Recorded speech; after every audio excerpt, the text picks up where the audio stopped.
Tottenham boss Antonio Conte is desperate to land two signings in January and has tasked Fabio Paratici with getting them over the line. However, much might depend on whether Daniel Levy can get some players out the door. Tottenham are getting prepared for a busy January transfer window with two targets already on Conte's wish list. However, it will largely depend on whether or not Paratici can get certain players off the wage bill with the squad already bloated. Some players have been marginalised by either Conte or his predecessors Nuno Espirito Santo or Jose Mourinho and have been rotting in the reserves for over a year. Spurs chief Levy has usually been noted for his tough negotiation tactics, but it might take a softening touch ahead of January simply to get the ball rolling. Many have been linked with transfers away, including Dele Alli and Steven Bergwijn, while Joe Rodon, Harry Winks and Davinson Sanchez could also be allowed to leave. According to The Guardian, Conte has demanded a centre-back and a right-winger in January to kickstart Tottenham's season. But to acquire the funds to get his targets in, it is up to Paratici to raise cash by offsetting some of the fringe players in North London. However, the Italian might find that a tough ask in the winter window where clubs are naturally more frugal. Add in the fact that Covid has thrashed the market and ripped through player values, and the ex-Juventus director has quite the job on his hands. Levy will not want to lose face during negotiations and has already been against letting some leave on loans. An exception is likely to be made over Ali,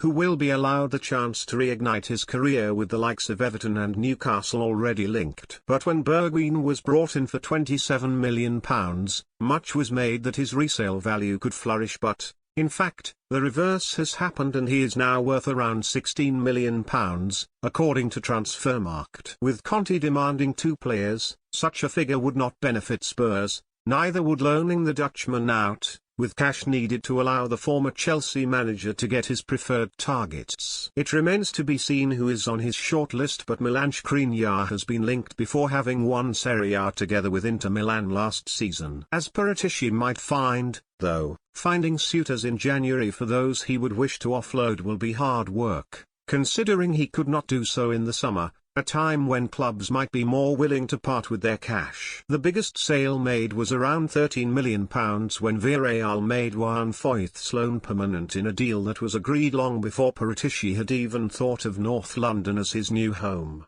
While the departures of Joe Hart, Toby Alderweireld and Moussa Sissoko came at bargain prices worth the combined estimate of £15 million.